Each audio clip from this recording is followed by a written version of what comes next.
So you mentioned about traditional grains, and this brings me to one such grain which is again getting popularity, जो पुराने ज़माने में use होता था, खपली आटा. और अब मैं देख रही हूँ फिर से इसकी डिमांड बढ़ रही है. मतलब रेगुलर गेहूं की जगह लोग खपली वीट प्रेफर कर रहे हैं. सो व्हाट इज खपली वीट? इसके क्या बेनिफिट्स हैं? Khapli is a traditional and a very old Indian grain, also known as ember wheat.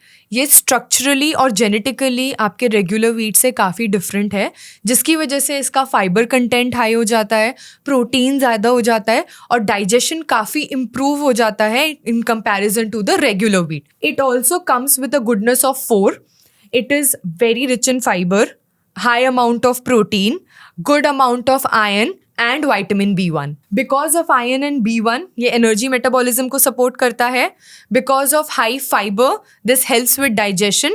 And because of extra protein, ये आपको strength भी देता है. आपने कहा कि ये रेगुलर वीट से स्ट्रक्चरली और जेनेटिकली थोड़ा सा डिफरेंट है. सो आई वांट टू नो कि एग्जैक्टली हाउ इज खपली wheat different from regular wheat in terms of structure and in terms of nutrition as well.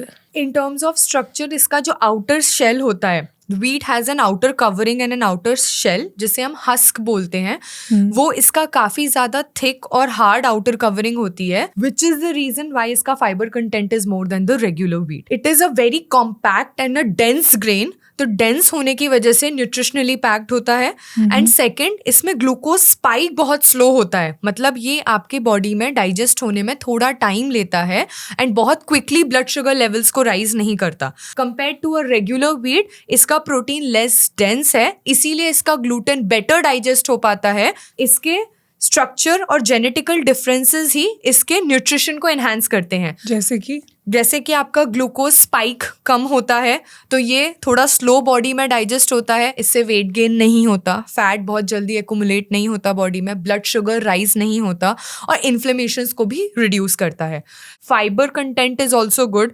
तो अगर फाइबर कंटेंट अच्छा होता है तो ये आपके गट हेल्थ को बहुत ज़्यादा सपोर्ट करता है, गट माइक्रोफ्लोरा को बहुत ज़्यादा सपोर्ट करता है.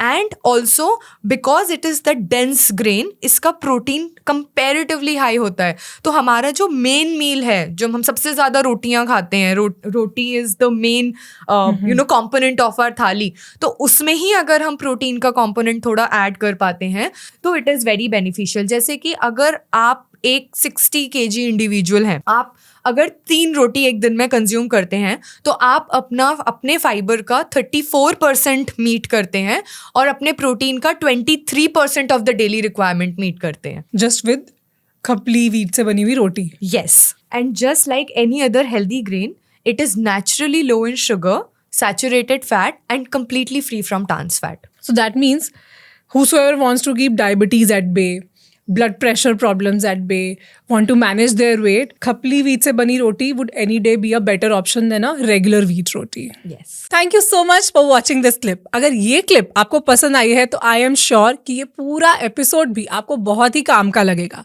पूरे एपिसोड को देखने के लिए आप हमारे दूसरे चैनल गुंजन शाउट्स पे जा सकते हैं, जिसका लिंक डिस्क्रिप्शन में है.